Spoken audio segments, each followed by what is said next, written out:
गौतम बुद्ध अपने ध्यान में बैठे थे कि वहाँ पर एक आदमी आया। ये आदमी अपने आलसीपने से बहुत ज्यादा परेशान था। आलसी आदमी गौतम बुद्ध से बोला, महात्मा जी मेरी मदद कीजिए, मैं अपने आलस्य से बहुत ज्यादा परेशान हूँ। आप ही कोई उपाय बताइए जिससे मैं आलसीपन से छुटकारा पा सकूं। गौतम बुद्ध ने उस व्यक्ति से कहा, पहले मुझे यह बताओ कि तुम्हें क्यों लगता है कि तुम आलसी हो।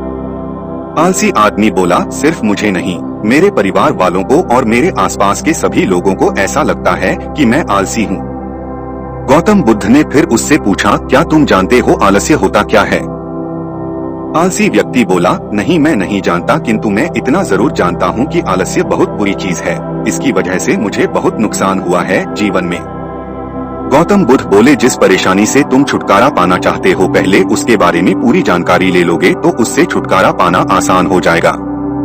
आलसी व्यक्ति बोला, भगवान इतनी बुद्धि तो मुझ में नहीं है, आप ही मुझे इस समस्या के बारे में जानकारी दीजिए। गौतम बुद्ध बोले, आलस्य एक मानसिक अवस्था है, एक विचार है जिसे जाने अनजाने में हम खुद ही जन्म देते हैं। आलस्य दो मूलभूत कारणों की वजह से ही जन्म लेता है, एक है शारीरिक और दूसरा मानसिक। शारीरिक कारणों में पहला कारण है गलत तरह का भोजन। हम सभी जानते हैं कि हमारे शरीर को भोजन से ऊर्जा मिलती है और यह ऊर्जा सजीव चीजों से मिले तो अच्छी, यानी कि प्राकृतिक रूप से जो हमें भोजन की वस्तुएं प्राप्त होती है उनसे अगर यह ऊर्जा मिले तो हमारा शरीर इससे अच्छी ऊर्जा प्राप्त करता है। इससे उलट यदि हम निर्जीव वस्तुओं से ऊर्जा प्राप्त करते हैं तो यह हमें आलस्य की ओर लेकर जाती है। दूसरा कारण, हमारी शारीरिक गतिविधियां भी हमें आलस्य के चंगुल में फंसा सकती है। गौतम बुद्ध ने आलसी व्यक्ति को अपने शिष्यों की तरफ इशारा करते हुए कहा कि देखो, इनके चलने फिरने बैठने के तरीकों में तुम्हें कुछ अलग नजर आ रहा है। जब आलसी व्यक्ति कुछ समझ नहीं पाया तब गौतम बुद्ध ने उससे कहा, मेरे शिष्य जब भी बैठते हैं तो वे रीढ़ की हड्डी को एकदम सीधा रखते हुए बैठते हैं। चलते हैं तो उनके दोनों पैरों के बीच अच्छे से संतुलन बना रहता है और जब वह सोते हैं तो उनका शरीर एकदम शिथिल रहता है। ऐसा करने से उन्हें रात्रि में एकदम सही तरीके से नींद आती है। आलसी व्यक्ति बोला, लेकिन नींद तो आलस्य का ही एक स्वरूप है। बुद्ध बोले, हाँ, अगर उसे ज्यादा मात्रा में लिया जाए तो। बुद्ध ने इस बात को आगे बढ़ाते हुए कहा, नींद कम मात्रा में लोगे तो तुम्हें अगले दिन थकान महसूस होगी और ऐसा करने से ज्यादा आलस्य शरीर में आएगा। नींद ज्यादा लोगे तब भी यही परिणाम होगा, इसीलिए नींद को ना ज्यादा ना कम, एकदम सही मात्रा में लेना अति आवश्यक है। आलसी व्यक्ति बोला, हाँ, यह तो मैंने भी अनुभव किया है।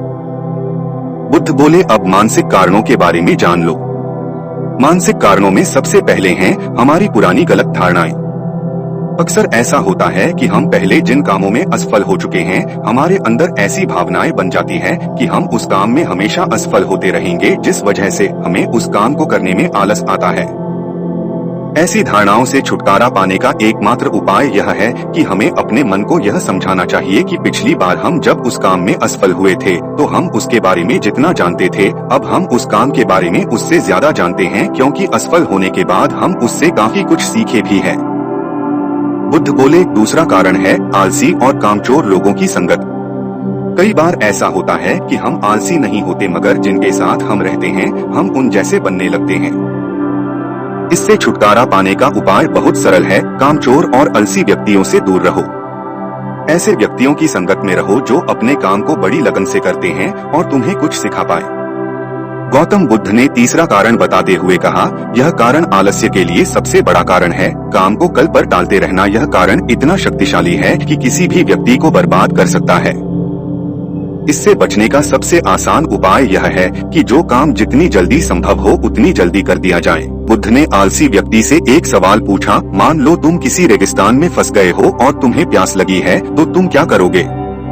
आलसी व्यक्ति बोला, मैं जल्दी ही रेगिस्तान के आसपास कोई गांव की तलाश करूंगा या ऐसी जगह की तलाश करूंगा जहां पर मुझे पानी मिल सके। गौतम बुद्ध बोले, अगर तुम्हें काफी देर ढूंढने पर भी पानी न मिले तब तुम क्या करोगे? आलसी व्यक्ति बोला, मैं तब भी अपनी तलाश जारी रखूंगा, क्योंकि ऐसी परिस्थिति में मेरे पास कोई और दूसरा विकल्प तो होगा ही नहीं। गौतम बुद्ध बोले, बिल्कुल सही, और यही है मानसिक स्तर पर आलस्य का चौथा कारण, किसी भी निश्चित लक्ष्य का न होना। यह भी आलस की ओर लेकर जाता है। अब सुनो पांचवे कारण के बारे में। गौतम बुद्ध बोले, सोचो कि तुम्हारे पास काफी सारे सोने के दागिने हैं जो तुम्हें एक जगह से दूसरी जगह लेकर जाना है। तुम चलते चलते थक जाते हो और किसी पेड़ के नीचे बैठ जाते हो और तभी तुम्हें दूर से तुम्हारी तरफ दौड़कर आ रहे डाकू दिखाई देते हैं। तो क्या तब भी तुम आलस करके वहीं बैठे रहोगे, या ऐसी परिस्थिति में तुम वहां से उठकर दौड़ने लगोगे? आलसी व्यक्ति बोला, जी मुझे वहां से दौड़ना ही पड़ेगा, नहीं तो मेरी जान और सोने के दागिने दोनों खतरे में पड़ जाएंगे। बुद्ध बोले, यानी कि तुम्हारे पास एक ठोस वजह होगी दौड़ने के लिए। यही है आलस्य का पांचवा कारण, किसी भी काम के लिए ठोस वजह का ना होना। आलसी व्यक्ति महात्मा बुद्ध की बातों से संतुष्ट हुआ। वह बोला, महात्मा जी मैं अब आलस्य के बारे में सब कुछ जान चुका हूँ और अब मैं इन सभी कारणों पर काम करूँगा और अपने आलस्य को दूर भगा दूंगा। गौतम बुद्ध बोले, बिल्कुल सही, और यही है मानसिक स्तर पर आलस्य का चौथा कारण, किसी भी निश्चित लक्ष्य का ना होना। यह भी आलस की ओर लेकर जाता है। आलस्य एक ऐसी बीमारी है जिसका रोगी कभी सफल नहीं होता है। यदि किसी व्यक्ति पर आलस्य हावी है तो समझ लें कि उस व्यक्ति का नाश होना निश्चित है। आशा करता हूँ गौतम बुद्ध और आलसी व्यक्ति की कहानी आपको अच्छी लगी होगी।